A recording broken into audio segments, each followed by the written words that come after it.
Okay.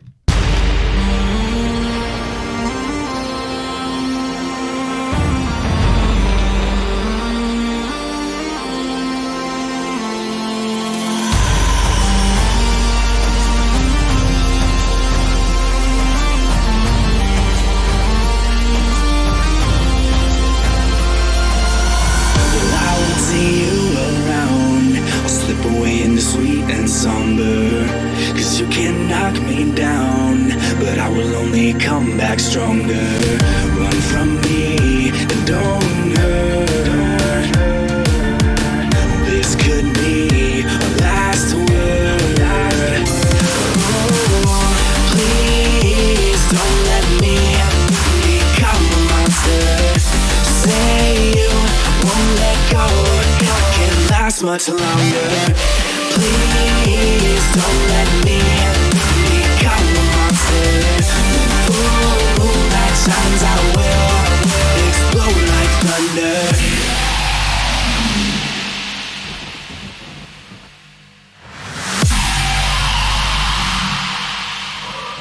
Explode like thunder.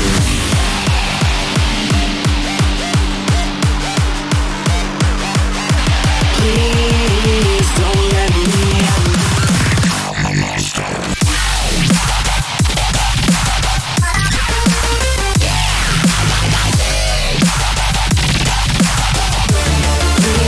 Please don't let me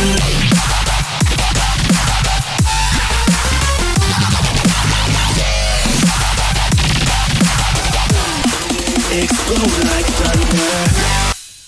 Hello, everybody. We're live, and I'm joined with a special guest, Teminite. Woo! Good afternoon. Can I get a warm round of clap emojis for Teminite, please? Woo! Thank you. Thank you, everybody. How are you Thank you doing very today? Yeah, I'm good. Nice. We have like a monster track to check out. Get it? Because not only is this song called Monster, but it's actually like really big. Like, whoa, look at all these. Whoa, it keeps on going. Oh my. I haven't actually even scrolled down this far before. Oh, Have you not? oh my. Okay. That's, yeah. It just never ended. It just kept on going and going and going. Yeah, we're going to check out this project file. And if you have any questions you would like to ask Teminite, then there's like a Gleam link in the description, and we'll like do like a little Q&A at the end of this.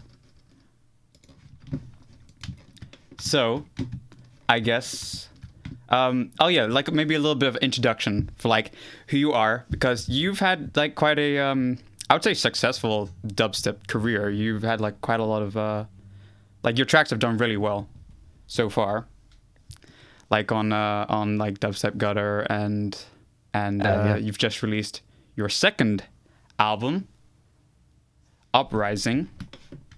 Yeah, would you like to tell us anything about like your album experience, or yeah, like making an album? What's that really like?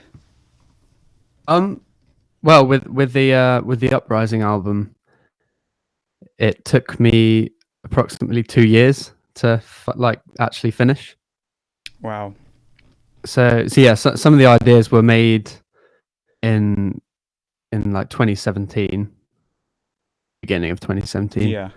And Monster, this project, was only finished about a month ago. Mm-hmm. Yeah, it took quite a long time to finish that one. I wonder why, because it's Yeah, I mean, yeah, like most of my projects are like this. This one's a particularly hectic one, but projects end up being like this because I get the initial idea of the track, then I go through like a creative process where I just keep on coming back to it and adding to it, and yeah, putting in like all these like small details, and as we'll probably go into, like there's tiny little elements in it which, like, you know, just bit, I guess. Please give Terminite my Australian buckaroonies. Hey, thank you Oh, very thank much, you very much. Dimension. He did Teminite. it. He did the Terminite. He did it. We've It's talked happened about that already. before. Yeah. So, yeah, this is also Only interesting. my volumes Oh, is loud compared to down? my voice. I don't know if I can't really. I'll just get closer to the mic, and then hopefully that Ooh. fixes. I'll turn down slightly actually. Okay. Yeah, this is interesting as well because this is actually a collaborative effort with Chime, and I hope I also say his name correctly. PsoGnar. Am I saying that right? Yeah, you nailed it. Yeah, because that is definitely not what it kind of looks like at first glance. Teminite, Chime and PsoGnar. Yeah, PsoGnar. No, yeah. How does that differ from just making a track on your own? It differs because with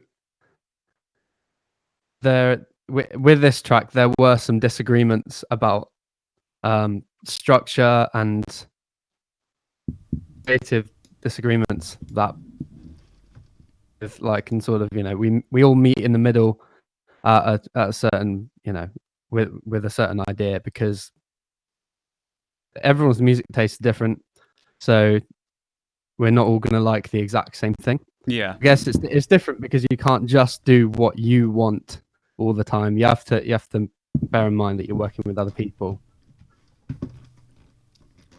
But that overall is like a good. Would you say that like has upsides and downsides? Yeah. The upsides are, creatively you get you get taken to a place where you wouldn't because of everyone else's is. And also it's great if you're going through like a writer's block or anything. Sometimes it can take you out of that completely because Yeah.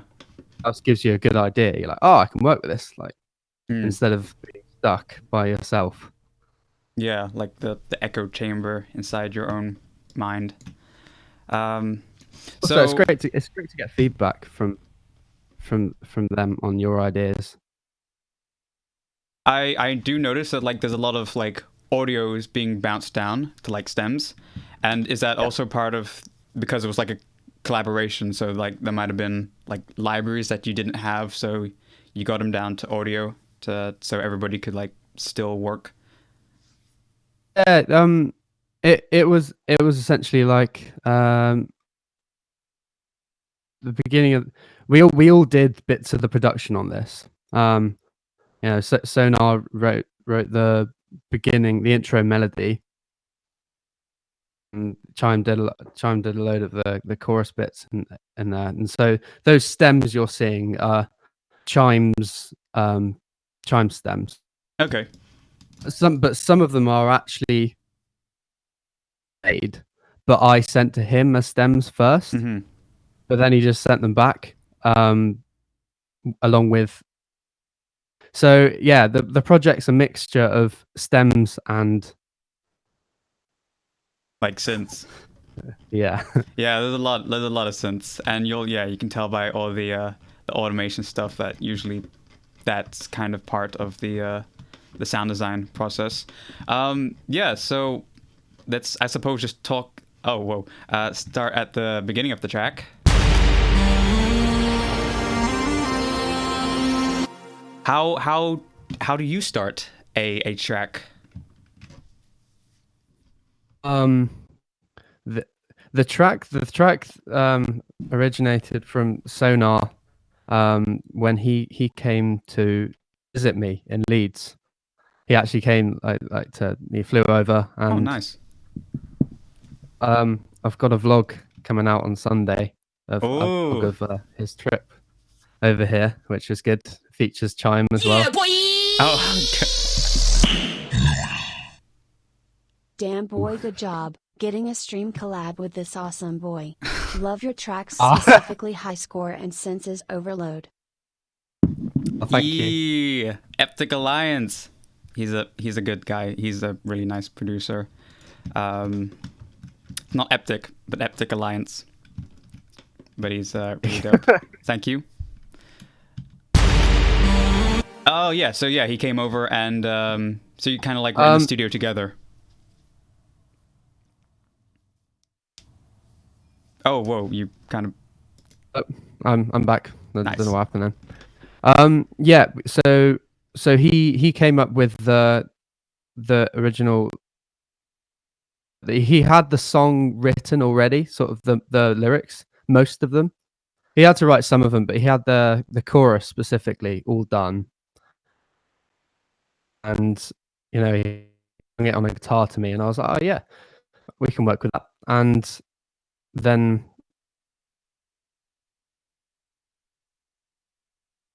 the beginning of the song was just the vocal. That's how it started. Mm-hmm. So it was just the vocal and it was like songwriting from the beginning. It was the song. The song was how this track started. Mm-hmm. And then I think everybody's like just really eager to hear the drop again because it's a really good drop. We only played the first one like in the intro, but I think we could like also play the second one because that's what I really like about this is that like the second drop is just like you really took it even like another level. I'll just play it real quickly because everybody's like just wants to hear it again. Please don't let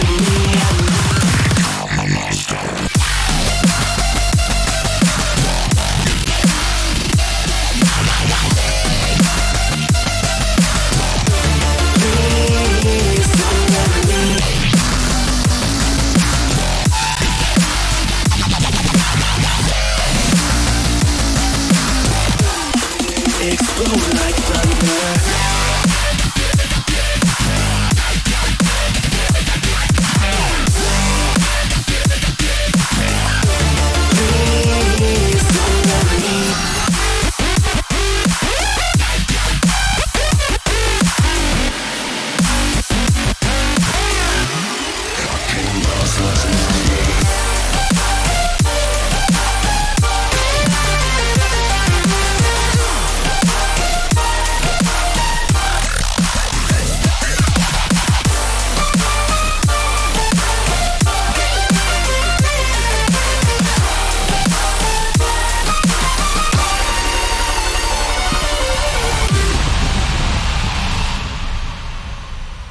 Yeah, I think that was a big crowd pleaser. Yeah, and CPU just about made it. Your CPU. Just okay. Yeah, I suppose that's. Yeah, I think everybody really kind of wants to know how do you do it? How do you make a drop like that?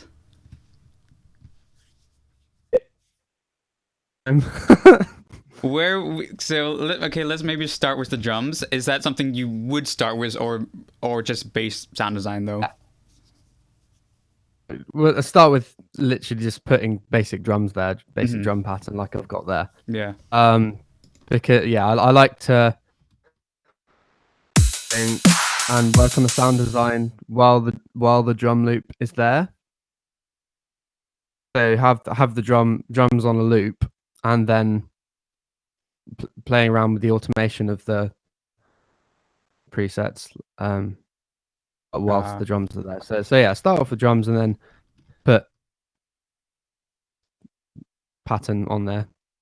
How would you design, like how do you go about, I think like the first part is like finding good samples, what is like your approach to that? Like how do you know like a good sample from a bad sample? I mean, just from experience of playing around with, I've got drum samples I'm happy with now, but it took me quite a while to actually find them. The drum samples you listen to are actually Ego Mode made. He's a really cool producer, and yeah, I've just sort of layered them layered some of them. And, yeah, with the hats, they're just from a sample pack. Hello Terminite, I love your wubby wubs and your screechy screeches. Even though I'm not a big fan of dubstep, I still love your tunes. Blackheart. That's good praise. I'm glad someone likes my screechy screeches. He also did the Terminite. I wonder if it's gonna be like an ongoing sort of... Oh yeah, I didn't even know.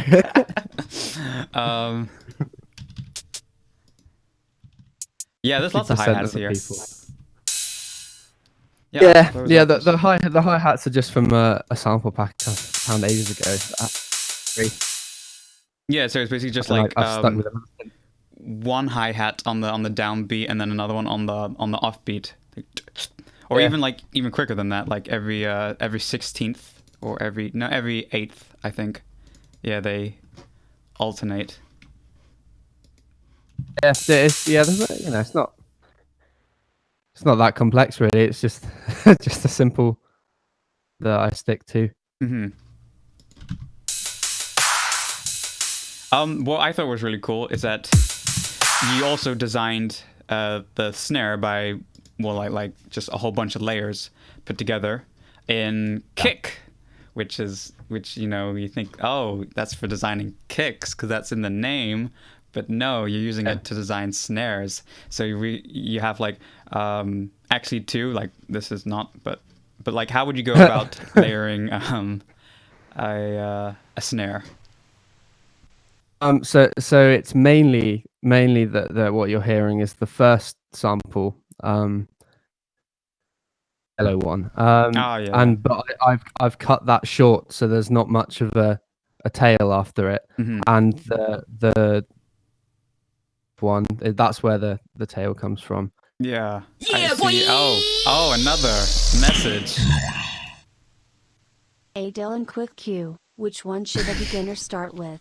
FL or Ableton? Also, is there a way to contact you for a collab? Thanks.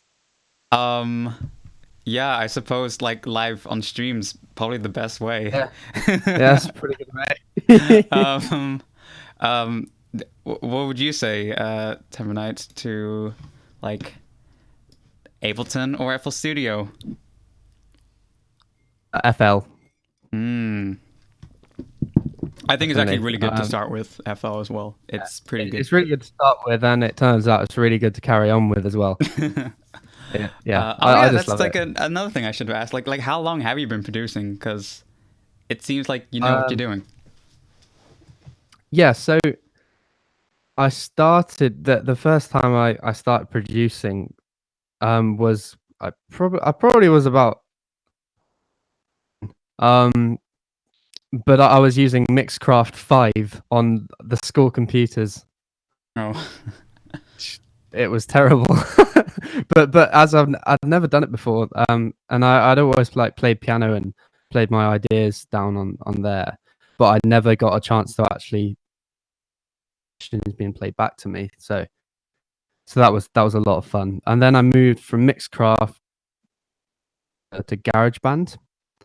Oh yes. And this was still at school. I always did this. And instead of hanging out with real people at lunch and break times, I would always just be on the computers making music. Yeah. And I specifically remember my my music teacher. Yeah, boy. Me.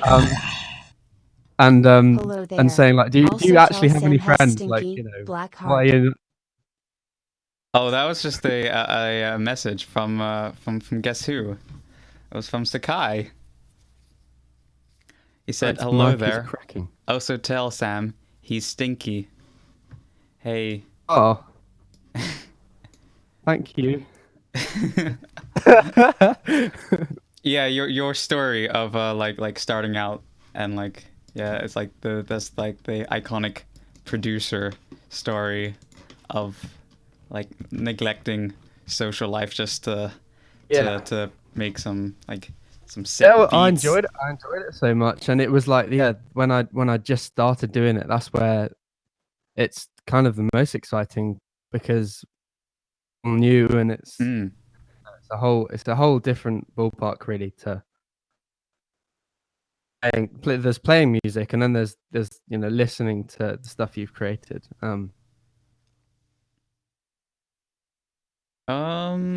Okay, yeah. So we have drums. Big drums. How do you go about mixing drums? Because that's also the next part, not just finding a good sample, but in particular, like, would you give any like helpers or tips on what needs to be loud, or like what's your approach to making sure your drums are actually good? My approach is to make sure that they are very loud. I mix my projects to a master that's already on the chip, which I know causes a lot of problems later down the line when you're bouncing stems to people, because you can't take the master off. Everything sounds really weird. Yeah. So I might change that up one day, maybe soon. So my mixing is to the master, and so I literally boost the drums as much as I can, stand out, especially the kick and the snare. Those are the two. Okay.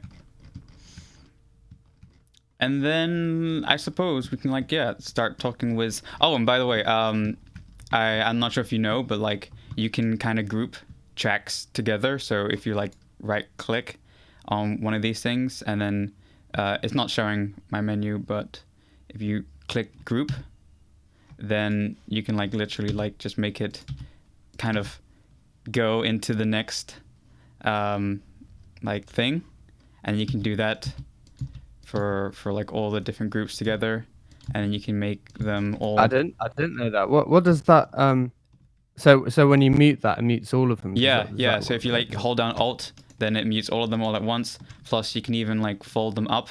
It's like, hey, and then that could help just keep all of them together. Cool. I did not know that. It's not actually. Yeah, you got to press that arrow thing. That's what it is. That arrow that groups them all together. Oh wow. Ooh. So that's a nice just organization thing. Well, on the topic of organization, Matt, I organized this project for you for this live stream. Oh, thank you.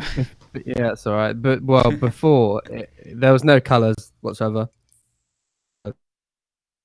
So you're usually more of a messier. Yeah. More importantly, what's better, FL Studio or Audacity as a beginner producer to make the punchiest house music? Undisputably, the Reese drum generator in Audacity is punchier than any synth in FL Betide.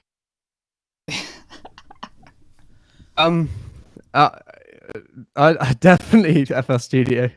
Yeah. Definitely. Yeah. I have used Audacity, but I only used it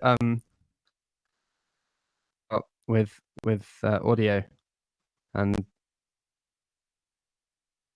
yeah, I wouldn't use it for anything else. I was 11 really. years old.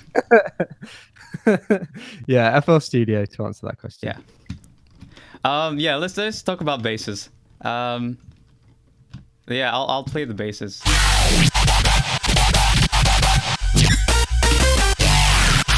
you want to play them without the sidechain, just so we can hear? Let's do that. What is your quick approach? If you just mute that should do it. Yeah.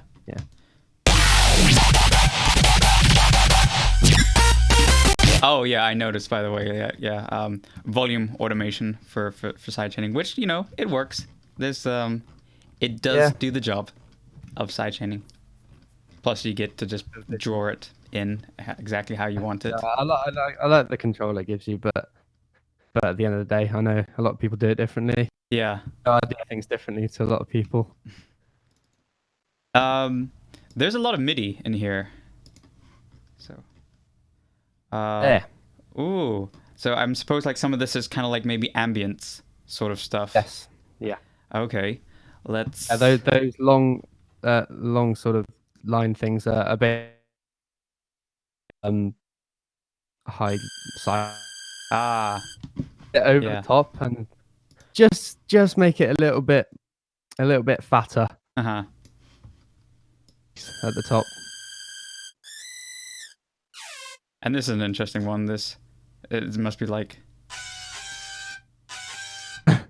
That's my like Teminite signature lead, but it's just Oh, actually no, it's not my Teminite signature. Oh yeah, it's a sample of it put into Harmor. Oh yeah, I noticed this as well. Like you. Yeah, it's a sample of my lead put into Harmor, and I've.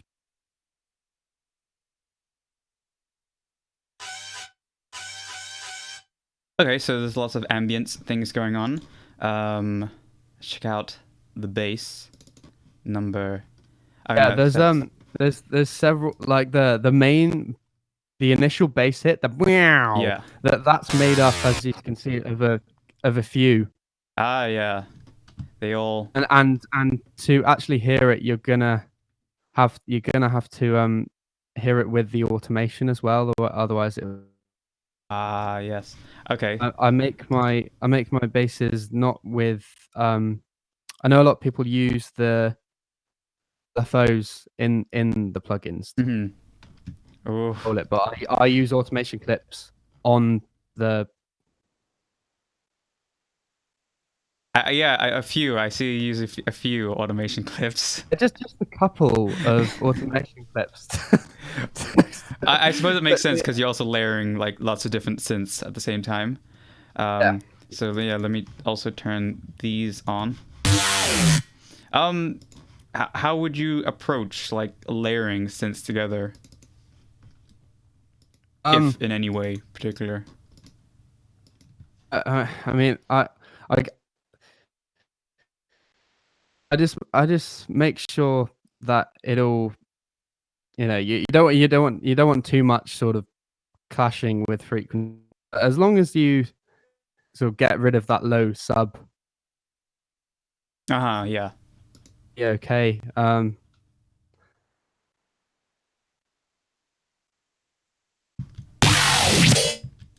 Effects on it.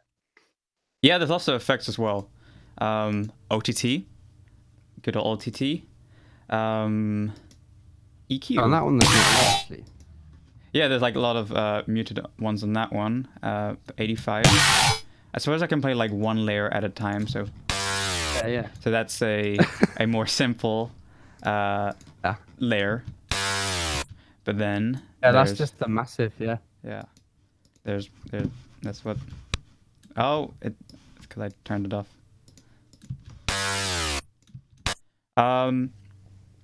Any tips for sound design? Do you usually like have a workflow, or because I see like a lot of stuff is linked to just the performer? Yeah, it's not that. That's actually not even like. I don't think. I don't think there's any reason. No. That specific sound is literally just. There's not much going on with it. It's just the cool. Just for layering purposes, really. And then there's 80. I'm gonna use Serum now, to be honest. This is interesting. Oh yeah, so 84. This is a massive as well, and a little bit more happening here with. Oh, I think this is also like being maxed out. I'm automating the cutoff on the band reject. Yeah, that's just to get the wow effect. Yeah, I've noticed like that's usually the sort of the method of making cool dubstepy basses, where it's like finding a good wavetable and then having some sort of filtering and then the distortion or compression at the end. Oh. Sorry, BBs, but I have to go. Just came by to say hey. Hope to talk to you and Timmy soon enough about some stuff. Have the rest of a good stream. I love you all. Thank you, Sakai, and Hope to Bye, Sekai. Love see you. you again soon. Yeah, he's a good guy. He's nice. You were also on his his live stream, I heard. I was on his live stream. I heard, yeah. Someone told me like you were on Sakai's live stream. Or was that not true? when was that? I don't know. They said you were on his live stream like a couple weeks ago or so. Maybe they were just totally lying about that, or just mistaken. Maybe they thought it was. It was. Oh no, I know what that is. Yeah, he's working on a tune that we're gonna do together. Oh, okay. I didn't get a chance to go on the live stream, but he was working on the tune that is gonna be with me. There you go. Sekai said he wasn't. Sekai did a live stream where he's working on a tune. Okay, that makes more sense then.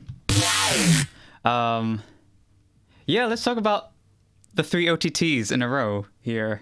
Trying to justify them. I don't know why. I'll just put 3 on. And they're all different, so it makes it seem like, you know, you're going for different things for each one. I think speaking of the layering, I think them on somehow made it sound a little bit, Yeah, boy! I want to say thinner. Like it sort of got rid of some of the frequencies. For sound design, I use Audacity and a headphone mic for sampling my IRL piano, tinfoil round mic for effects, and then pitch shifting that to make a synth. Can FL Studio do that?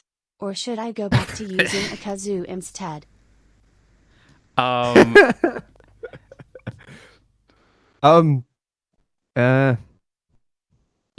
Yeah. FL Studio can do anything, I'm pretty sure. So can indeed do that, but I think, you know, never give up with the kazoo. It's just an instrument ever created. yeah, it's actually pretty amazing when I think about a kazoo, because any other like instrument that you blow is like, first off, like really hard to get it like right, and then you gotta learn the different notes. Kazoo just works. Like, why don't they make more instruments like that where it just works? Where it's really easy and you don't have to spend years trying to play it. Yeah, it's really an amazing instrument. You'd think with the technology that would be. Yeah. Yeah. Let's hear the sound actually, just so people like can hear. So, I mean, it's not like it was a bad sound before. Oh yeah, I was saying. Have you disabled here? Oh yeah, I disabled like the effects. Oh, they're coming in. Who still uses the regular ROT and not LMA-it? Oh, he's talking about the LMAOTT skin, where it's like covered in emojis. And do I even have that? I think I have that. Even. Oh wait, no, I don't know where. I don't think I do. But unless I do. Well, I use the regular OTT, but. Yeah, boy! I think I might. Who still uses the regular ROT and not LMA-it? Wait, didn't we just get this twice? Let me know if there's too many donations coming in. Gate plugin on it. Oh yeah, so I'm gonna turn it back on, and so that wow is not on, so I'll leave that one off. So that's kind of just making it louder, a little bit of overall of that OTT sound. Why do you think OTT is like so popular for basses? I think because it boosts the sound and intensity without making it really like a good comparison is the sound goodizer. I think it basically boosts a load of frequencies, but it ends up really ruining the mix completely. Yeah, it just destroys it. I think with OTT you can get a really clean sound with that one. Yeah, it's like it really kind of can polish like certain sounds, which is really cool. Yeah. Yeah, so that's those, and then EQing. So you're like high passing it because you're gonna have a sub later on. The manipulator. There's a lot of manipulator in this project. I'm not sure. I don't think this one actually doing was that anything. enabled Yeah, this one was on, but I don't think it was doing anything. Yeah. So, but there is a lot of manipulator just in general in this project. Is that like a really cool? I've seen Virtual Riot use it on a live stream before. Yeah, manipulator is very cool. In fact, I use it now for like the vocal just before the drop. The become a monster. That's got definitely got some manipulator on it. Let's see what we can do with it, like just to show people like real quickly. Like what is the go-to method of using a manipulator? So if you turn the wet up on it, because it's quite low at the moment. Yeah. Yeah, boy! Oh no. If you turn the formant down, Who still uses the regular rot so and like not -5 or something. The formant down. Yeah, like not that much. Like yeah, about that. Like play it now. Good sound. Oh. There you go. Transforms the sound. Yeah, that's pretty cool. Yeah. And there's also cool stuff with the harmonics as well. If you turn slightly. Well, that's not slightly. Yeah, down. Yeah, turn it down, and then put the FM up. Yeah, well, there you go. There you go. There's a nice gritty sound. Yeah, this is already like totally different sound as well. Yeah, you can. Like just I don't really use any of the other. Just those three really, and sometimes the pitch. Oh, they're all doing it now. Who still uses the regular rot and not LMA it? Should I just turn the donations off? Really need to get this Lemao TT. Yeah, it's pretty funny. The Yeah, boy! image of it. No more. Stop. Dame Tuco Sita, have you heard Nujabes music before? He made lo-fi style music like 10 plus years ago. He died in a car crash in 2010 though, sad. Legend. Chat, let me know if some of you know him as well. Have you heard of New Jabes? Like lo-fi hip hop. I'm turning it off. I can't. My mental health is going. Hey, how do we turn off super chat? Let's do it.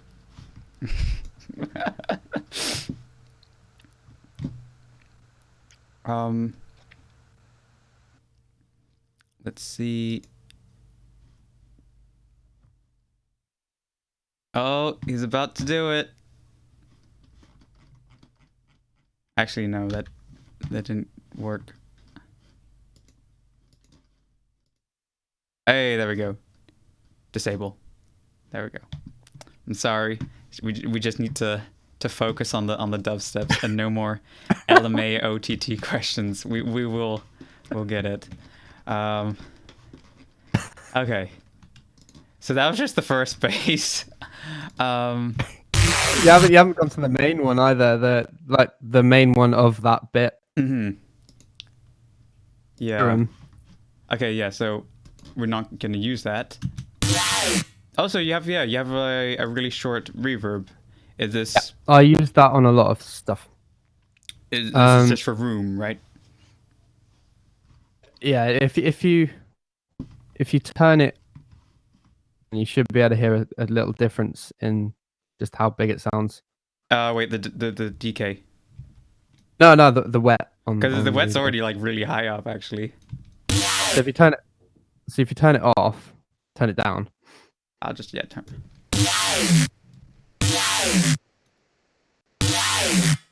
Yeah, you do hear the sort of like slight ringing. Difference, but yeah, it just adds a little bit of width to it, I think. Mm-hmm. No, I find that yeah, as well. putting the delay size and decay on like the minimum. That's how you achieve that sound. Yeah, I find that as well. It's like it just helps sound less totally dry and flat, but more like, hey, it's coming from a real space. On other sounds, I do it a bit more than I do on that example. Okay, there's that, and then yeah, there was just another layer. This one as well. That was a cool one. Yeah, that's amazing. Wow. This doesn't have vocodex, but it was originally here. Yeah.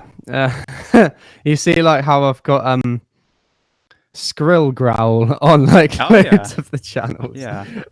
that's because when it was like about 3-4 years, well, maybe 3 years ago, I created my sort of effects chain, and I called it Skrill growl because it sounded like a Skrill growl. But then I used this effects chain for like all of my sounds now. And I updated it, but it keeps on calling it Skrill growl and doesn't change it. Oh my! How is that possible? It's back. Update. I just opened FL Studio. How many VSTs do I need before I'm a pro music producer? All the VSTs. Or just get OTT and Yeah. You just need OTT, and then you've made it. Yeah. Yeah, and this also has OTT, some EQing, removing the lows, and some camel crusher, so that's like saturation mixing in. Yeah. And yeah. I suppose then you have all the layers, and then you want a sub underneath. So how would you? Let's take a look at the sub. I am assuming it's not just a pure sine wave, because there's going to be like maybe some. I see like some teletube. So yeah, let's just solo this.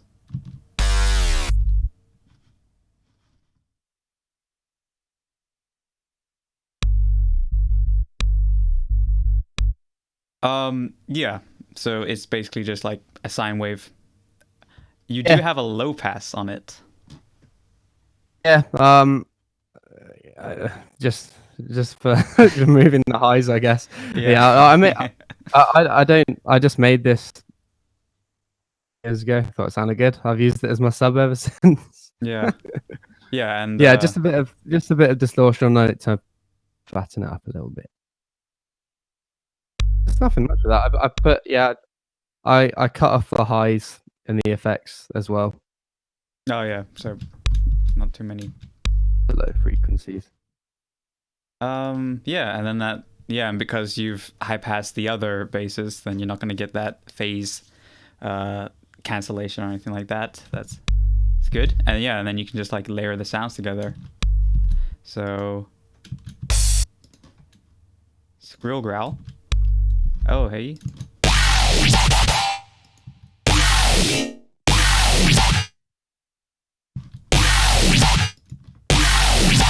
And then yeah, this is the main bass.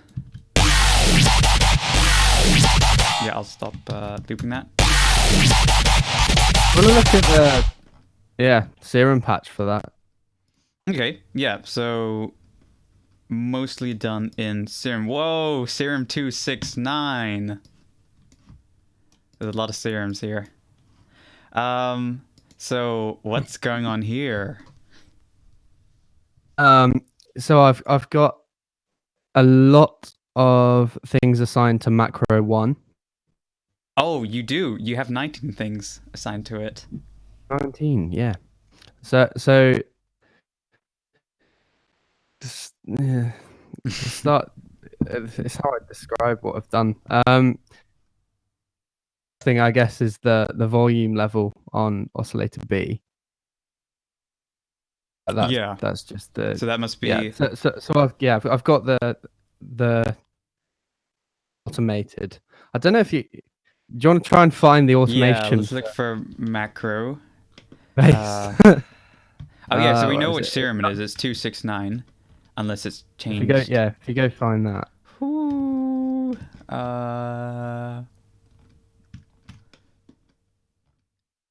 if you see it at home, be sure to point it out.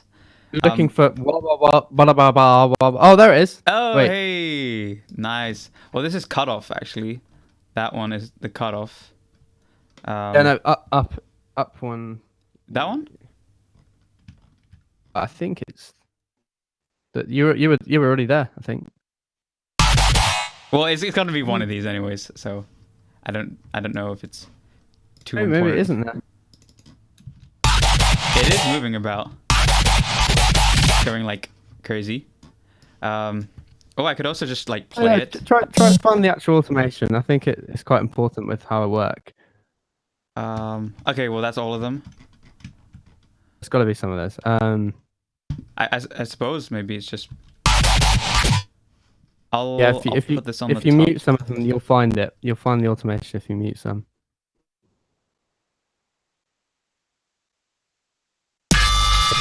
Oh. There we go. Hey, it's 271. Okay, we got it. It's that one. That one. Yeah, so if we were to like if I was just to like totally ruin this. And I think if you ruin it and see how it sounds. Sick. Yeah. How I make basses is I create an automation clip for macro 1 which controls, as you saw, quite a lot. And I play around with the shape of it, like you were doing, until I find somewhere where it sounds the best. Cool. And then I think the two below that you've muted are with the same serum. Yeah, let's see. Filter cut off. Let's see if this filter. Yeah, that's what's getting the flanger thing. It's very subtle, but yeah, that's just affecting that a little bit too. Yeah, so let me like turn off maybe some of the things just so we can hear like how it's coming out of Serum. So if I turn all of these off as well. So this is a seamless wavetable, Monster 8. And this is just basically, it's a little bit of the wavetables moving around. So a teeny tiny bit of motion to that wavetable on its own. This is also, you can really hear the OTT doing its job. Actually, it's going through some more effects on number 76. Ah, okay, that's okay. So and Valhalla. Nice. That's how it's ringing out. Yeah, that's really helping it ring out. For people who don't know, like OTT, not only does it compress, but it does like the opposite of compressing, and it makes things louder, like quiet things louder. So if you have it after a reverb, then that reverb just like lasts a lot longer. It boosts that reverb. Oh, and you're also automating the oh, cool. Yeah, you're automating the mix. That's nice. When the bass isn't playing, it rings out afterwards, and then I snap it back down as soon as it starts playing again. Cool. And then so to add more tonality or texture to the sound, you're FMing it with this sawtooth kind of thing, but then asymmetrical.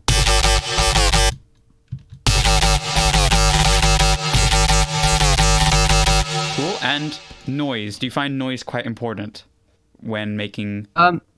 It just adds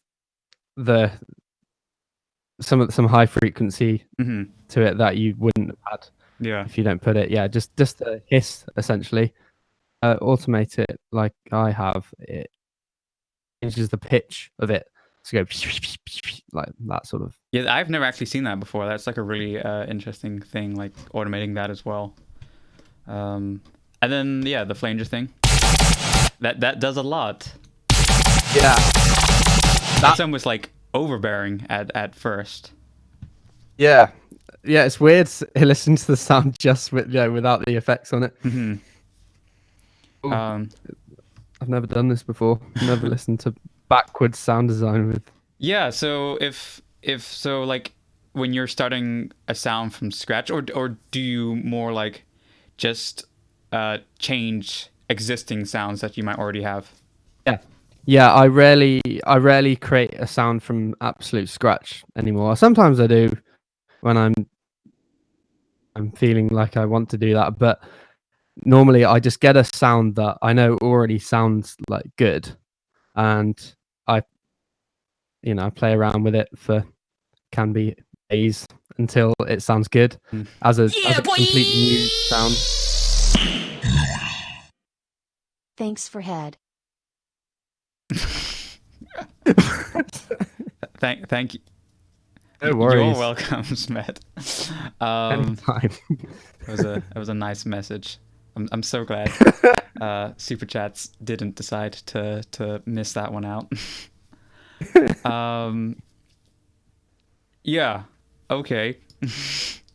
Oh yeah, and so yeah, you got big EQing stuff over here. So I suppose that's gonna like really make this. Yeah, it sounds like so crazy with all the flame stuff on. But then yeah, when we start to add more filtering, that's a really big difference. Yeah. It just adds those mid frequencies are the ones that make that help the vowel sound actually stand out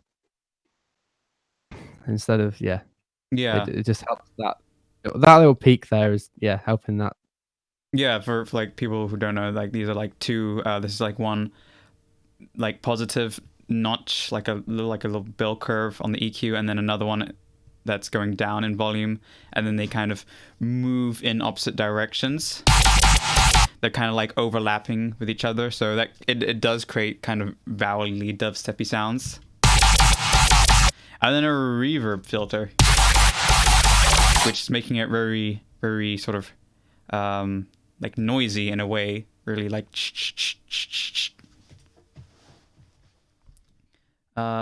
distortion. And then you're losing a lot of highs on the distortion, but then like the OTT must be like bringing it back out quite a lot.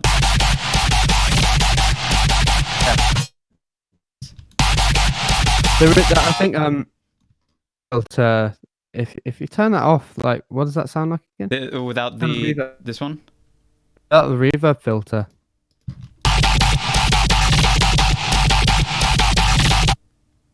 Turn it on. Oh, actually, if you unmute track 162, I think that's automation with this bass as well. Okay, 162.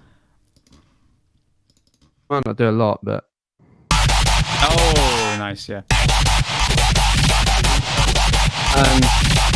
I would say, yeah, that does. Yeah, you'll hear this a lot in my tracks. I automate the cutoff of a reverb filter, and yeah, if you play around with the automation of that, Dylan, if you go to and play around with the automation of that, you'll probably get a completely different result. That's how I make all the Teminite screamy stuff. Cool.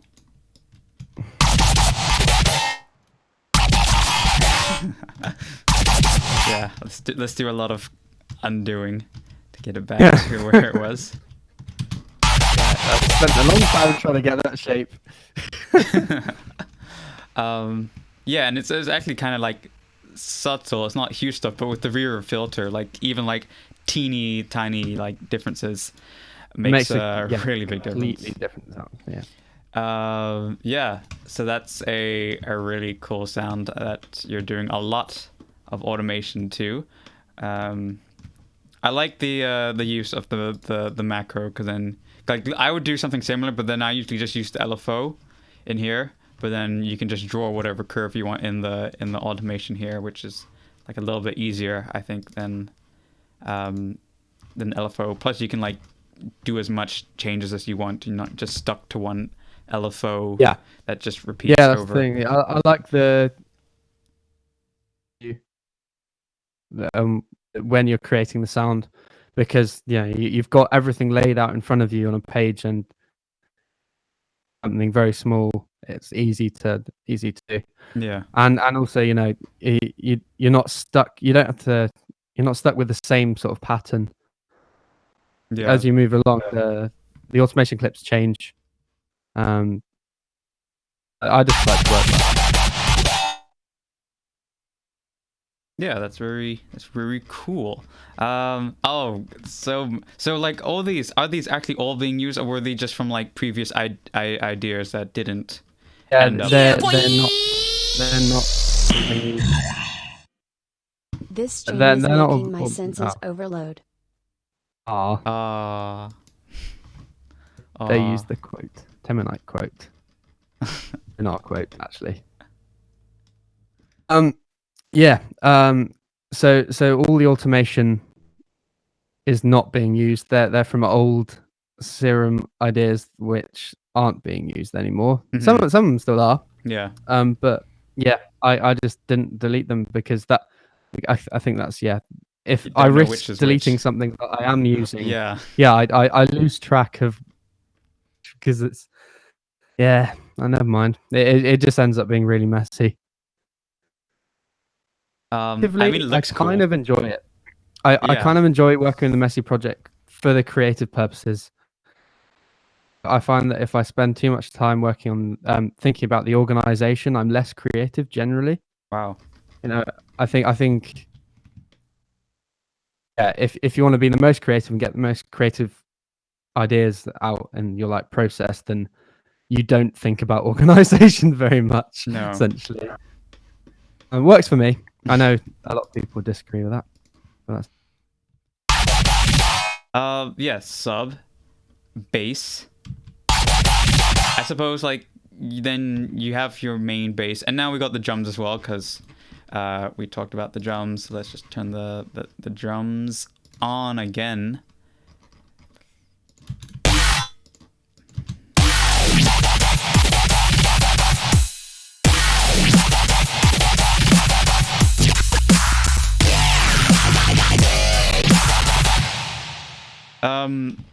Then yeah, you have a bass. You have also like the different sort of bass. It's not just one bass, but you're alternating between different sort of basses. Then you have all like this, like these little blips, and let's take a listen to them. Oh, that's muted. I suppose I need to like unmute every track now. There.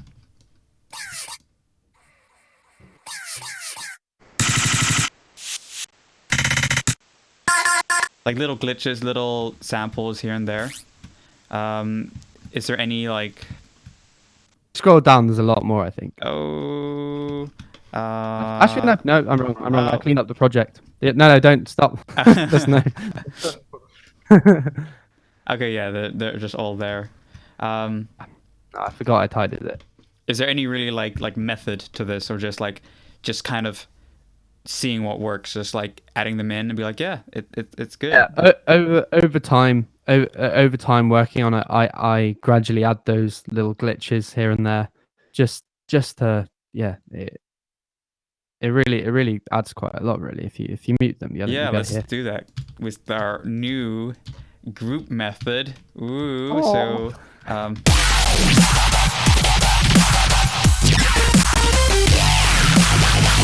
and then with them on.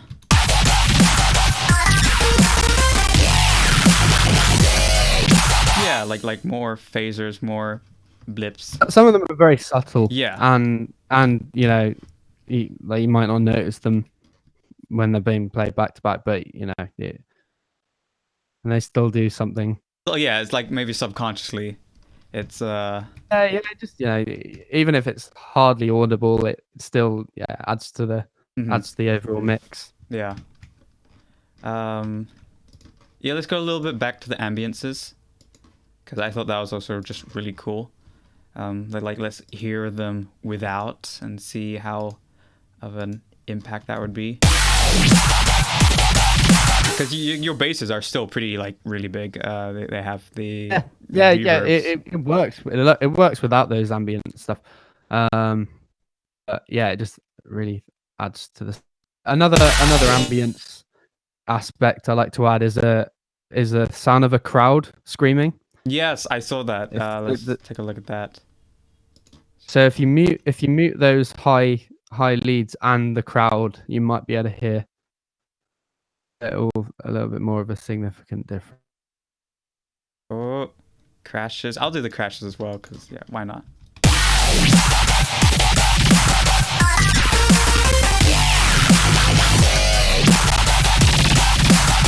And then with the crowd, which is... It's like a more natural white noise, essentially. Yeah, I hear that. I hear the difference there. Yeah, and I feel like live, it when you're in a club in a live setting, these details, quite a lot more sometimes. And I feel like if you gently just put a crowd screaming in the drop, it slightly encourages the crowd to do the same thing, like a little bit, even if they don't know it. That's funny. It's kind of like tricking the people into like, yeah, go crazy to this drop, please. It's really good, I promise. Yeah, there's tons of little blips and samples here. They're just really neat. And then it goes into first, like, after the main bass, then we kind of go back into this, like, these supers. They look like chords, so let's check those out.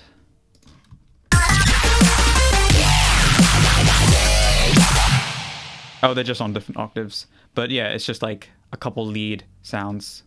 Yeah, just layered some of my leads together, including the like.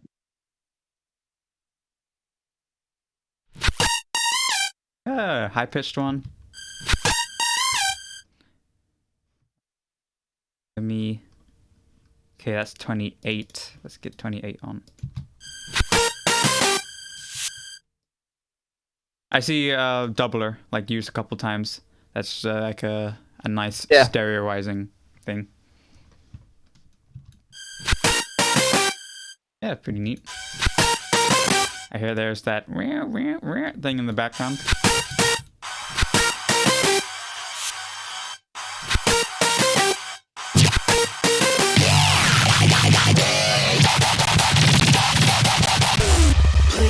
And then we get into the kind of like tying back to the intro part, which we didn't really spend too much time on. I think people just wanted to hear the drop, but we should probably also, like, if it's going to be here as well, kind of go over the sort of the intro, and the like the melodic parts of the track, because there are a lot of layers here, almost maybe even more layers than the drop sections, because yeah, you're playing all these things at the same time.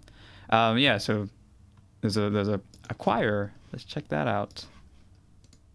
Sometimes I label things that aren't actually that thing. Oh, so it might I don't know whether be a chorus. No, I think it is a choir. Thanks. I don't think that's a choir.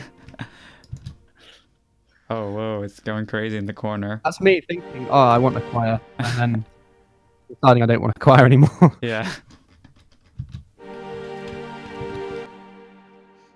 Do you have any like when you're writing stuff, do you thinking, okay, I'm gonna work in a key, or is there any really like music theory going into this?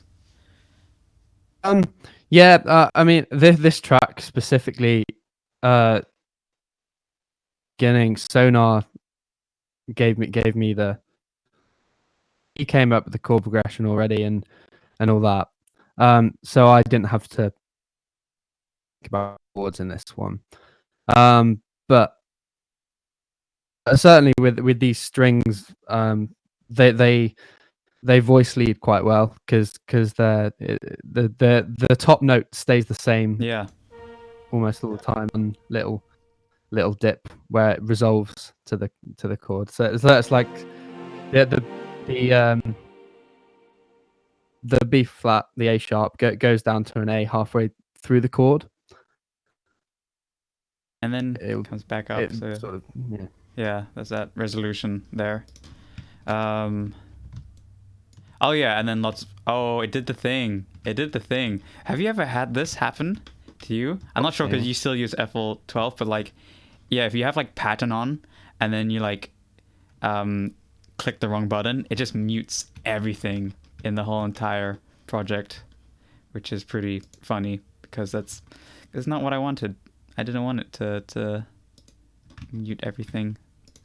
Oh yeah, so we got some more. That's a choir. Yeah, that's a choir thing. That's definitely a choir. Let's see, they'll start at the top. So impacts and lots of like epic sort of cinematic drum samples. This is thunder, like Foley stuff. Nice. And leads. Yeah, that was the PsoGnar lead. Mm-hmm. He did that one. He made that, and then you're hovering over there. is the same melody as the PsoGnar lead. I just played it live on my keyboard. Yeah. I like this. It's like, whoa, it like dies out and fades in. I think that's because I kind of messed up on the take on that note a little bit. So I was like, I'll fix it. Yeah, that's me playing live on the keyboard. Cool. And then you got another one. All of them together creates a nice thick sound. Any tips for like layering leads in general or synths in general that aren't basses? I think a tip is do layer leads. It's good. Yeah. I hear tracks that haven't done that, and yeah, it sometimes can really work. But I like leads to be nice and thick, and fill out the space quite a lot. So having 3 leads layered on top of each other, them affected more by stereo effects and stuff, can sound really good. Chords.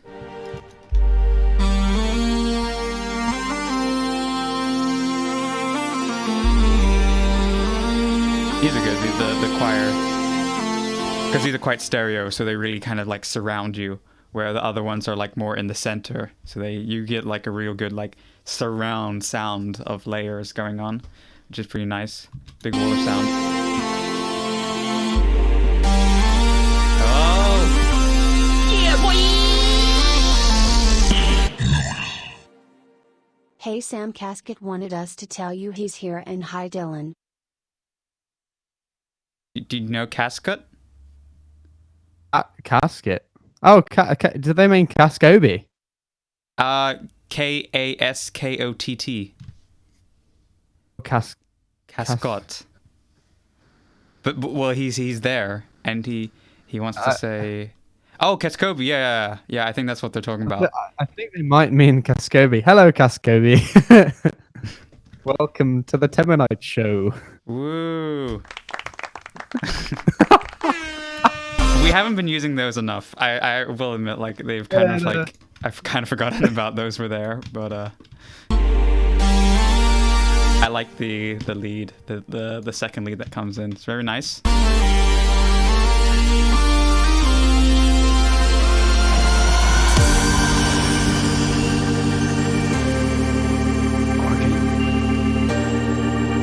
Very cool. Oh yeah, the vocals. Were these vocals done like how? Okay, so who did the vocals? PsoGnar. Oh, okay. And were you there for that like process of making these vocals?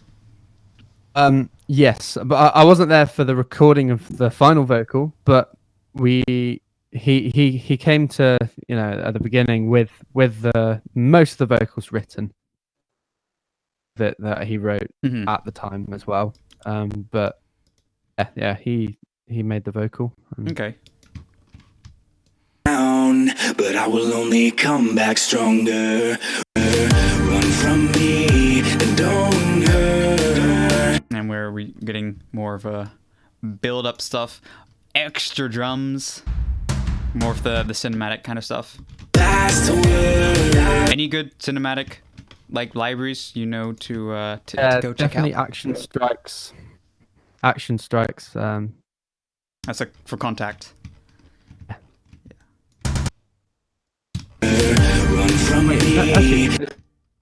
Actually, I'm not sure if it is Native Instruments. Actually, I'm not sure. I'm pretty sure it's a Contact library, even if it isn't from Native Instruments. It probably still is. You can open it in Contact. It's a Contact library. Yeah.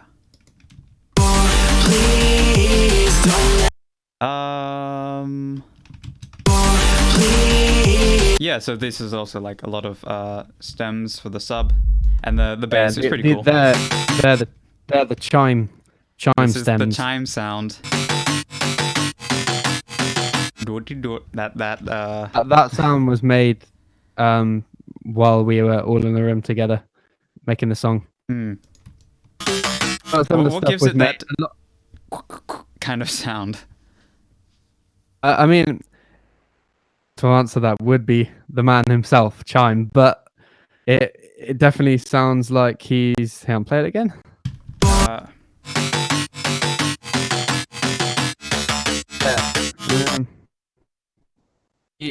He's definitely using some sort of... the mysteries of Chime elude us. Yeah, but maybe there's some bit crushing as well. But yeah, it is very much a mystery of Chime. Maybe some like short delay on it as well. Yeah, Chime's very good at that sort of thing. Yeah, this is a very chimey sound. Oh, guitars. So are these from a library? Sonar on the guitar there. Oh, no, so that's really Sonar. sick. Sonar's chugging away on the guitar there. Really cool. Because if it was like a library, I'd be really impressed. I was like, wow, it's really real sounding. So it is real. It is. Nice. Please don't let me become a monster. That sounds out will explode like thunder. Yeah, and then the sort of the anticipation moment before the drop of having a bass, and then let it sort of ring out in reverb, and then getting back into the build up.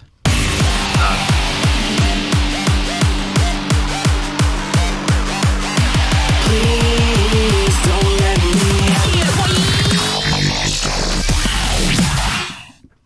That's good. Thanks for good time in Amsterdam, BB. Aww, that was Destroyer. Aww. Oh wait, that was that was a shock. We had like a little like a meetup a couple weeks ago, so he was just saying thanks. Okay. Yeah, you're welcome. Shock. Yeah, and then so we've covered the first drop, although I think we did the first half.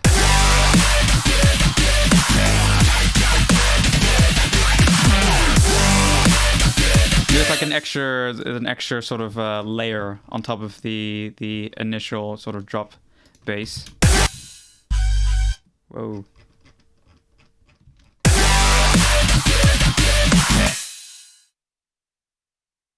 Out. Hey, it's not like showing up here. This is oh, it's just this one. Yeah, that's a cool layer. There's like tons of layers in here. Yeah, that's I think that's either all Chime or it's a combination of myself and Chime. Mm-hmm. Like I might have sent him a bass for that section, and then I think that is it actually. I sent him a bass for that section, and then he put some extra stuff over it. Yeah. That the high bit on it is definitely Chime. Yeah, that's pretty sick. Yeah, and then we go into the. Whoa. There's a nice though.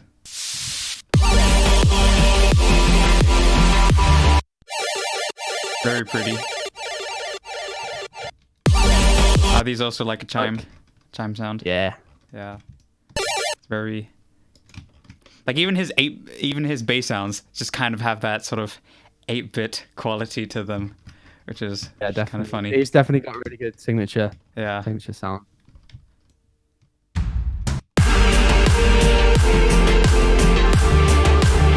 Let's just go to the second drop, because this is like a sort of switch in the layering, the arrangement here, and it's pretty dope. It's pretty.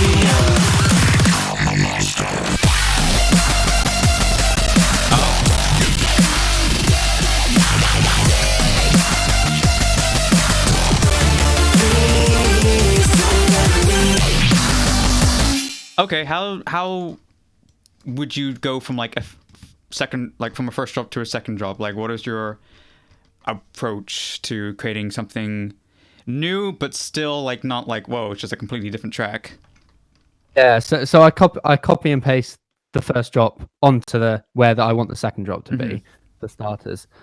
And then I make the track, the pattern unique, so change as much as I want, and it won't affect the first drop.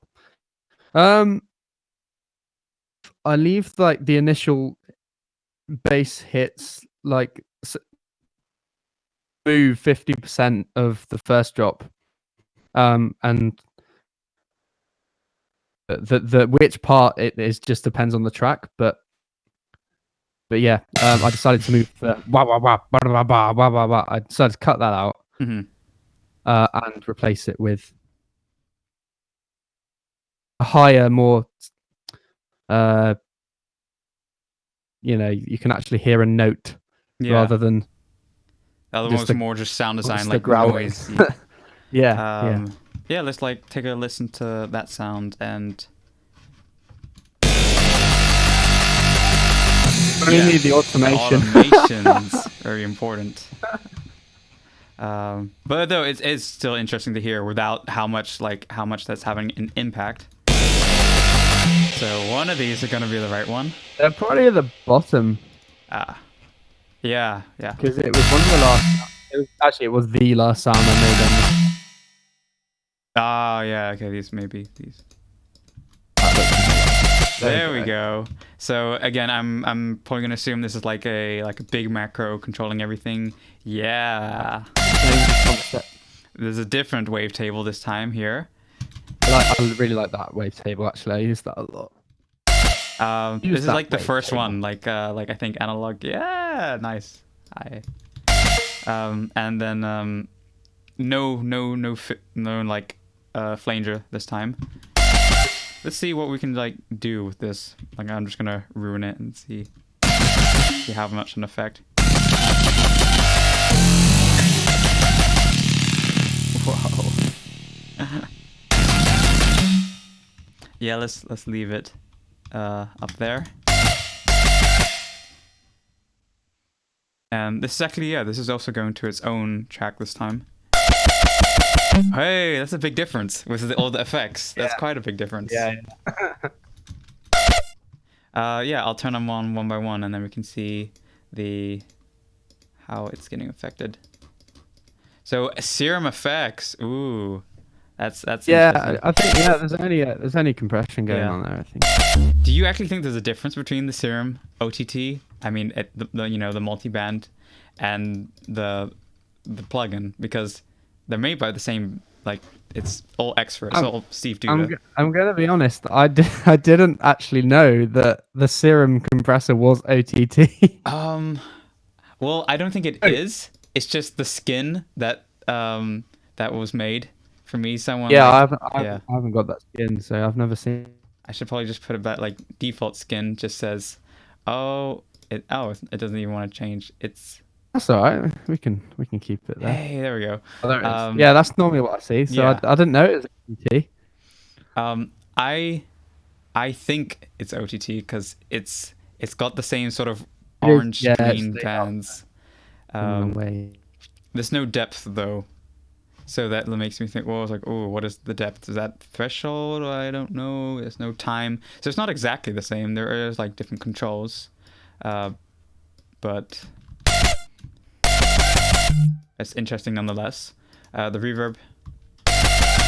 That's nice. That's brings I've out a lot. got more reverb on this one. Yeah. Whoa. Oh, wow filter. That's like the first time we're really kind of using that. Yeah, like quite simply, like it's turned down more to the dry side. Yeah, it's not huge, that, but wop. Full away to like maximum.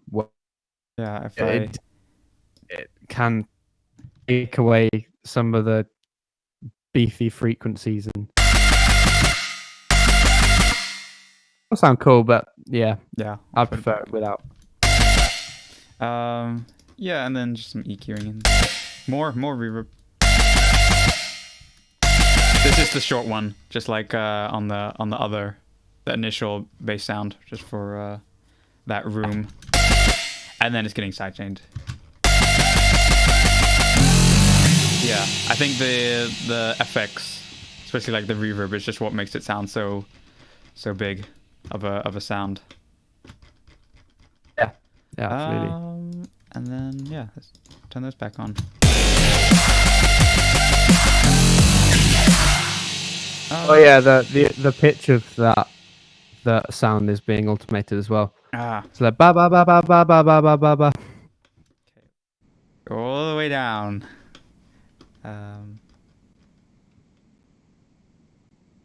Pitch bend. Here we go. Sick. And those automation clips on top of it. Yeah, I'll just put them all back on.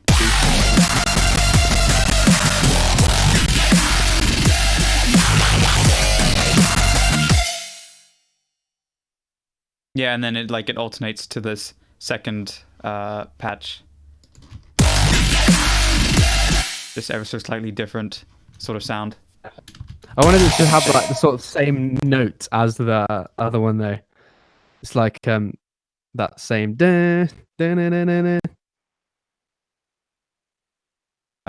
there's also the flame. So this is interesting. It's like a flanger and a filter at the same time. It's a yeah. I don't even know really. It's just a weird cool thing.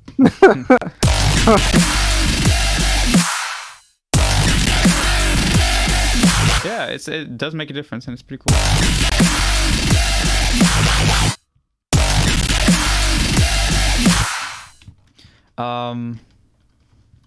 Is that going to the same? Yeah, that's also going to the same effects.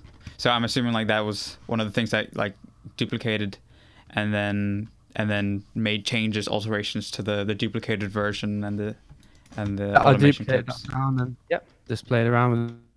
Nice.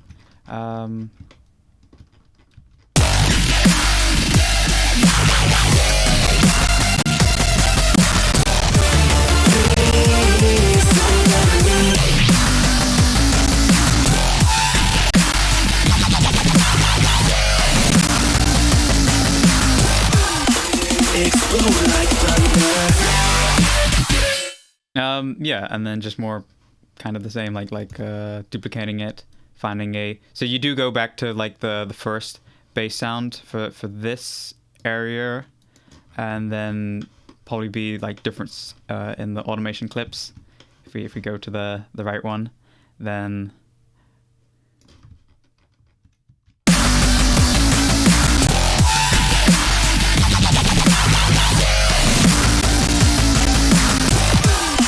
Explode like thunder. yeah, really cool. And then it ties back to the first drop again with the and then yeah, so we've kind of like explained pretty much the concepts of how the basses are made. I mean, we could like look at each one, but I think we kind of understand the theory behind each one. Yeah, I mean the one we went in depth on the Serum, that's pretty much how I make all my basses now. Yeah.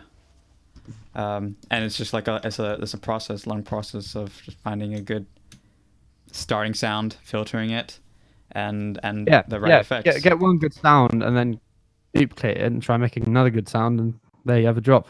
Nice. Sort of thing. And then.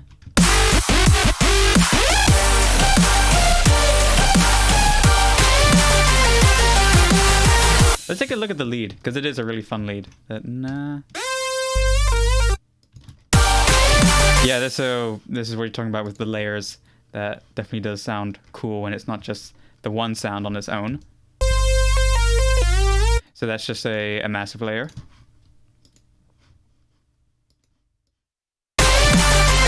Smooth lead. And whoa, it like doesn't even look like any of the waves are on.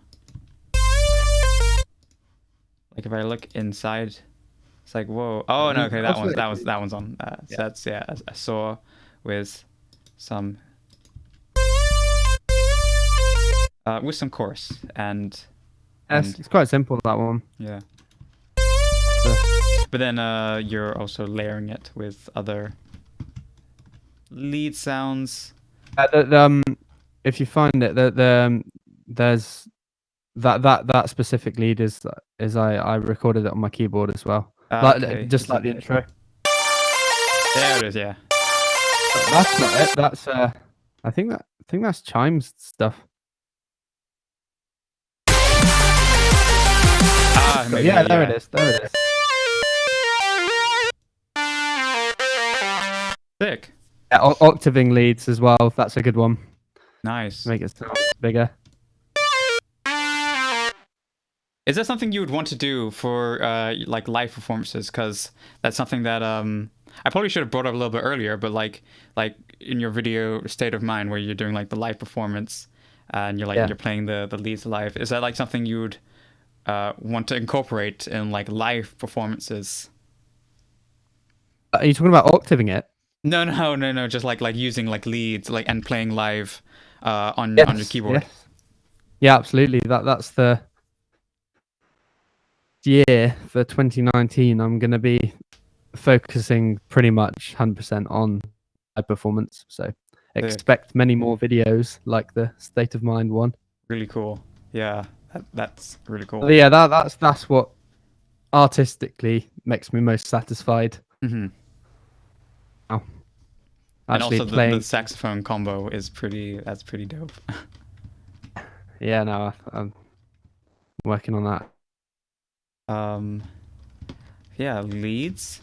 I really like how like this is also kind of like a big like whoa, still sounding like new ideas even at the end of the track. Really cool. Yeah.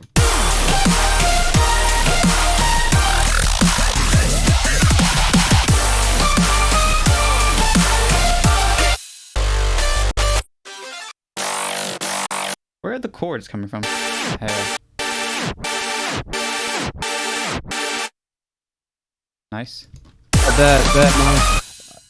The reason why all those are stems is because actually, as you can see, that it's quite a big project. Yeah. And my CPU wasn't having a good time, so I was in a completely new FL project, then export them as audio and chuck them in here.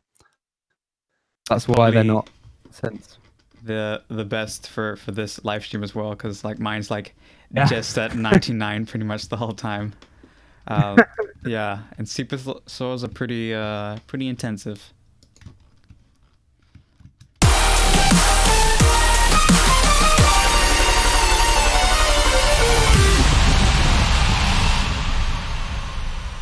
Yeah, and then there's like even more stuff. These are like all ideas that didn't make the cut. These are ideas for the drops that there's so many, but these are just a little selection of ones that was the very first drop idea.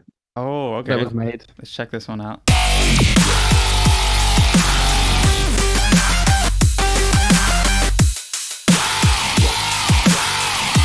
Ooh. Yes, this is obviously it's incomplete and it sounds really incomplete. That's because it is. If you play some more, like there's some more complete ideas.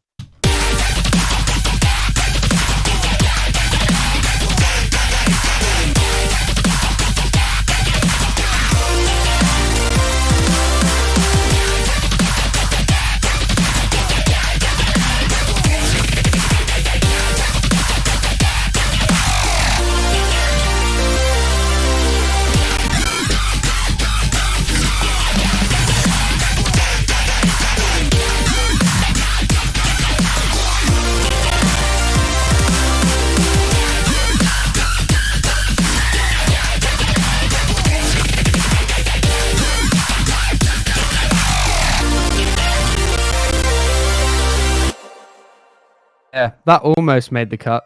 Almost. Yeah, But not like quite. it says a lot that like there were so many different ideas, and Yeah, it was the struggle to find the one. You know, that's what I said at the beginning about having with three, you know, two other people, like Mhm. having a 3-person thing. It was hard to make everyone happy. As soon as I got happy with an idea, I'd send them it, and it was either like like yeah, it's really good. So we're we're giving the thumbs up. Some of them were like, nah, don't really like that one, but you know, worked Yeah. out in the end.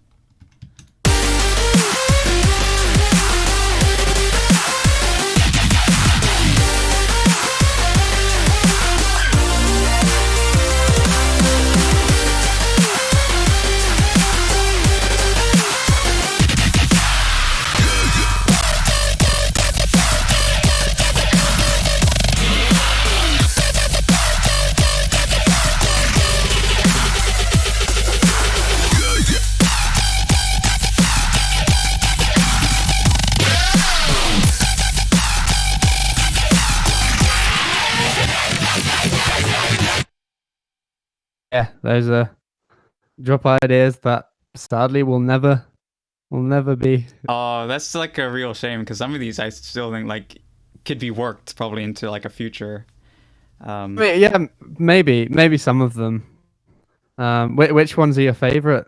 Well, the ones I like, I really did like the first one. That was like really. That's pretty dark. Yeah. Yeah, I enjoy that one. I think that's a cool one. Yeah, and oh, the layers, oh, the automation clips. I was They're not tidied up, so that's how the project did look wow, but before. not all of them are active. Like Oh no, yeah. yeah. A lot of them are not. Oh yeah, with like that's a bit of audio also down here as well. Yeah. The audio is just scattered everywhere. Hmm. And so yeah, it was a bit of hard. It took ages to tidy that up. That mess. Yeah, like we can see like this is the tidied version. The reason, if Cascoby's watching, I'll get you the stems very soon. The only reason why I haven't is because the project was so messy. It's taken hours and hours to do it. This clean project should take. Well, at least like now the project's all like really nice looking and I mean, presentable. it's not like the nicest looking thing, but it's definitely a lot better. Yeah. I think we pretty much covered what we wanted to like talk about. We covered everything in detail and like the ideas and the workflow essentially behind making dubstep and basses and sound design. Oh, I suppose maybe just a quick mention of mastering. Any like real... Save the worst for last because mastering's one that I don't. Hey guys. Hey. Hello. Hey, Solitude, what's up?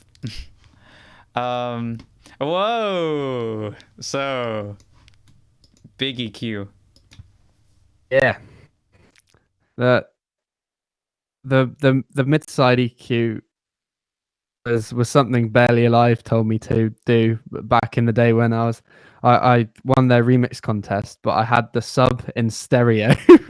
So I had like a really stereo low end, and he was like, "Mate, you got to sort that out." And he told me to do mid-side EQ with them.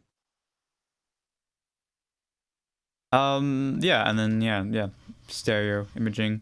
This is like pretty not too tricky of It's pretty standard. Yeah.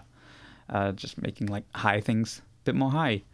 And multi-band compression. I'm curious like how much actual like how strong the compression is and how you go about doing that. I'm just gonna play, see. So yeah, it got down to about, I don't know, maybe like 5 or 6 decibels of reduction. Is there any like? It is very compressed, and that's a complaint that often is actually made on my music sometimes. That is quite compressed. So I'm working on, because sort of trying to get it a bit less compressed. Hopefully I'll be able to work out a way of keeping it at the same volume. Yeah, maybe like just with like a volume automation clip on the master, to balance it all out. But the thing is, like, you say it's overcompressed, but it doesn't have the qualities of being like too compressed. I find like for compressed, it still sounds very good. Still sounds nice. Yeah, as it is. I like, I do like the, if you want to just play it without the master, it just sounds it sounds so bad. Okay, let's turn it down as well.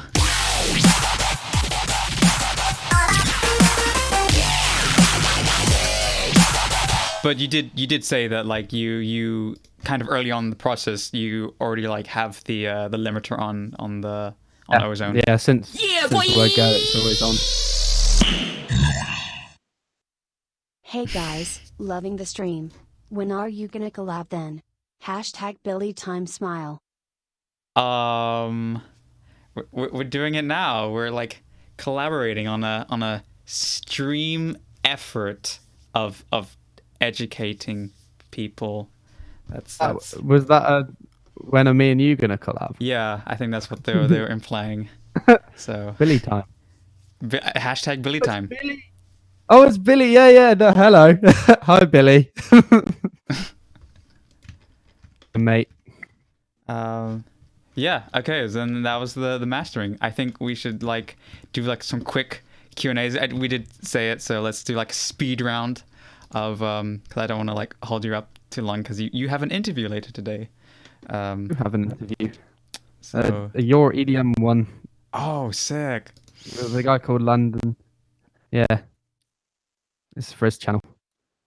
Oh, like a video I know. one. Yeah, I know that guy. Yeah. He does like I think reviews as well. He reviewed my first album in Inception a couple of years ago. Did he give it like a scathing review, or was it Yeah, I mean it was I've forgotten it. It wasn't the rating wasn't as high as I wanted it. It wasn't a 10. Like I think it might have been a 4. I don't know. Well, hopefully the thing is, like... he said some really nice things about it, but like, yeah, I think he's like a high rating with him. It has to be. Hopefully, Uprising will beat Inception. Yes. If I get a 5, I'll be happy. You'll be an uprising in the review score. Yes, I will. So this is a question from Alan. He says, "Do you take inspiration from any producer? If so, which one?" Alan from Brazil. Oh, is this the are we doing the Q&A thing? Yeah, now? I'm doing quick Q&A. Inspiration from what? Sorry. From any producer. Yes. Definitely is Haywire. Oh. He's releasing new stuff finally. Finally, really after 2 years of disappearing. Yes, yeah, that's the one. Someone who continues to inspire me that has from the very beginning is Skrillex. Mm-hmm. Knife Party. Definitely the Pegboard Nerds. I used to listen to their stuff all the time. When I won the remix competition, I was the very happy boy. Wow, you've won a lot of remix competitions. Just Barely Alive and Pegboard Nerds. Yeah, I won 3 back like consecutively. Nice. It was really good. Yeah. Yeah, boy. Oh, okay then. I guess this will be a question. This interview is lit also. Hi Sam. Hello. That's Cascovi. Oh, is that Cascobi? I can't. The stream's like frozen or something for me. I mean, it. I think I turned on the super chat thing, but it still works somehow. So it's really weird. I can see the chat. I just can't see the live stream. Yeah, it's not showing up on the text. Oh, that's weird. Hello, Charlie. Seth asked a question. He said, "Is Deathstep at 175 BPM still Deathstep?" Thinking. Well, 175 BPM would be drum step, but I guess you could have death drum step. I would say it's still death step. Yeah. Oh. Yeah. Okay. We finally we've answered the age-old question of if that's the case. About that question. That was Seth Leon. Then there was Billy Shepherd. Yes. Who asked, "How did you make your signature bass sound? Also, love you, Sam." It's Billy. Love you, Billy. Bass sound. It depends what he means by that, because Your signature one. the only bass I ever used. It might be referring to that I in Monster, actually. It's like the Teminite lead that I've used in Shockwave, Earthquake. Use it in Beast Mode as well. Like a lot of the main hits I've had, I've used that in. Actually, it's in High Score as well. Whoa! So it's like a. It's something that I've used in a lot of tracks. I made that in Massive, using and the thing that makes it sound like it does is the comb filter. Definitely use the comb filter. And Cool. Massive comb filter. That's you've just revealed the secrets now. yeah, I just use a comb filter and you sound like me. Let's see what we have next on the questions. I hope I'm pronouncing their name correctly. Darian is asking, "As a beginner to music, I find I have a lot of trouble translating my ideas to sound to a sound that I'm happy with. As an artist, do you have the same issues, or is it more a matter of experience?" Yeah, I can relate to that a lot, because especially nowadays, because back when I first started producing, dubstep was very, very new, and that, you know, the tutorials that were out there rarely sounded, you know, groundbreaking. Like, you know, there wasn't really any sort of tutorial you could go to and sound exactly like Virtual Riot. But nowadays you can, you know, you've got it all, and so the competition for sound design nowadays is ridiculous. I'm struggling a lot more with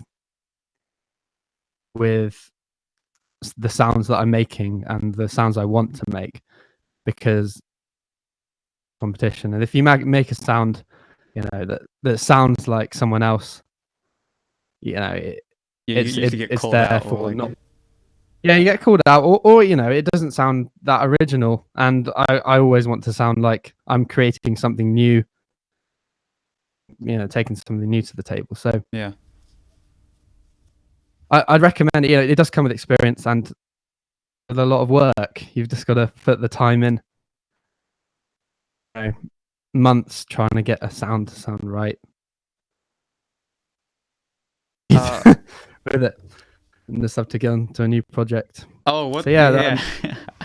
it's just tripping. It's just Arctvple asked. It's like a username. I don't think it's a real name. I see the volume hits the max volume by only one sound. Does that cause distortion or clipping? Am I supposed to hit the max volume, or can I add the effects to prevent this? I think he's referring to like when we like play like one element on its own, it already goes into the like it already goes like maximum volume, and that's just like the mastering essentially. Yeah, that's the mastering, just pushing everything up, very compressed.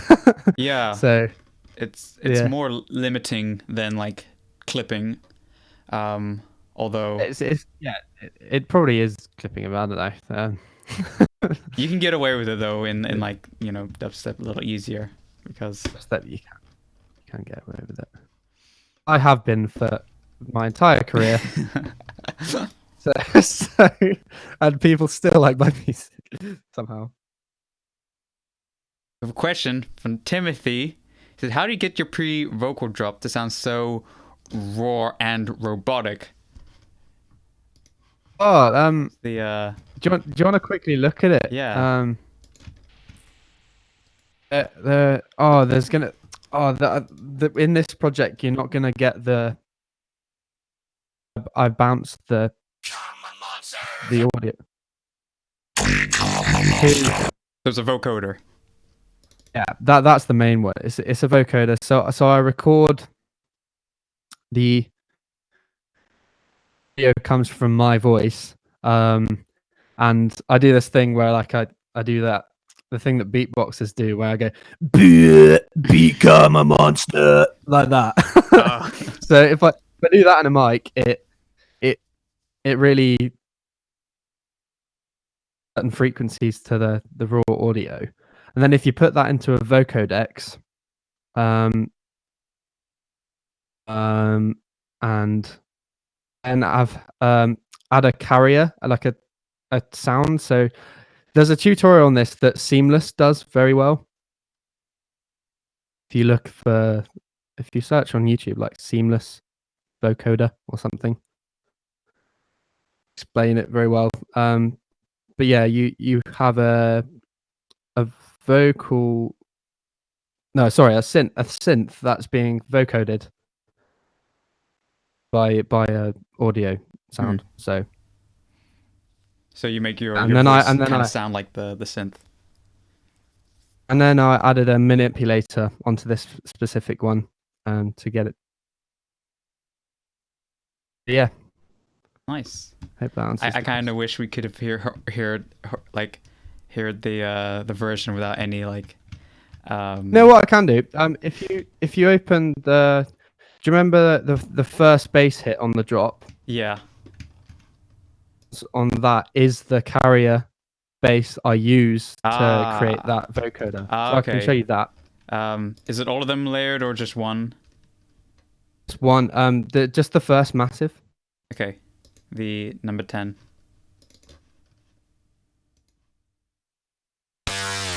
That ring. Yeah. Is the Teminite vocoder sound. Okay. If you go onto the piano roll and play or just play a low note with that sound. Not too low though.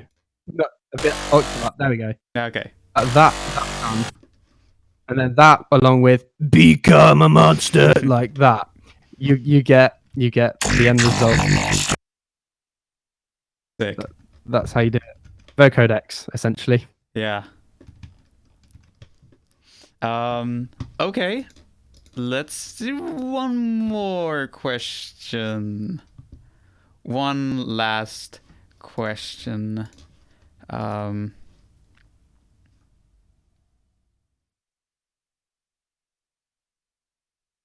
Oh, is this a question from Ruben? How long have you been a member of Disciple? Is that, yeah? I'm not a member of Disciple. I didn't think you were. No, So the answer is won, this. I did win the remix competition, the Barely Alive one. Ah, I've had a release on Disciple, but I'm not like a member of their family sort of thing. I've hung out with the guys; they're really nice.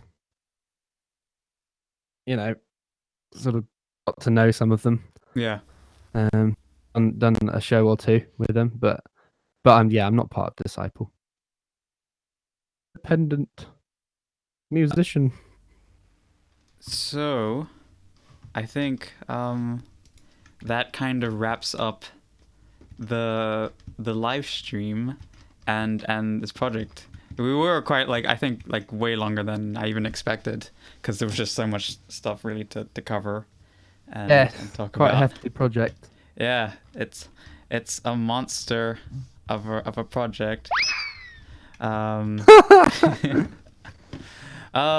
Yeah, I really enjoyed looking at it, and all the automation stuff's just really crazy, and yeah, all the layering going on. There's tons and tons of work gone into that, and it paid off. It's a really cool track, really awesome. The track took approximately 7 months to finish. Ooh, it's a big time. It wasn't 7 months of constant working, No. but it's coming back. Yeah. But yeah. That's really cool. Okay, let's yeah. So if you haven't done it already, go check out Sam's album, Uprising. It's there's links in the description, and you can also subscribe to him on YouTube. Because that's where you're gonna be posting if you do more of your live stuff like you did for oh no, the it's it just escaped my mind, the name of the video, but if you do more live State of Mind. Yeah, that's it. Yeah, State of Mind. State of Mind live performance. Yeah. Yeah, if you do more of that live stuff, that's where that's gonna be, which is really cool. Coming out on Sunday. Oh the yeah, vlog where vlog. I make this track in the vlog. Well, it's the start of making the track. Cool. So yeah, go subscribe to Sam on Teminite. Do that now, and be sure to listen to the album. Do it right now. Right this second. I'll wait. We'll wait. We're gonna wait for you to do it. I want to see everyone disappear off this stream because they've gone onto my channel. Yeah, that sounds good. Yeah, and thank you so much for coming on the live stream and sharing this project for us all to really peek in. And I know it can maybe sometimes be a sort of private thing, but you were really open and sharing with the information. So thank you very much for being that. Yeah, thank you for having me. No worries. It was really fun. And yeah, I think that's where we'll leave it. Thank you everybody else for everybody who donated and asked about LMA OTT. Thank you so much. I will get LMA OTT. Yeah, it's a game changer. It's a game changer for sure. And yeah, and of course everybody else who just came in to watch and say hey. So yeah, thank you, and we'll see you again in the future. And yeah, I'll just play the outro of the track because that's a nice way of ending the stream. Yeah, I'll do that. So this is the end. Thank you for tuning in. Goodbye.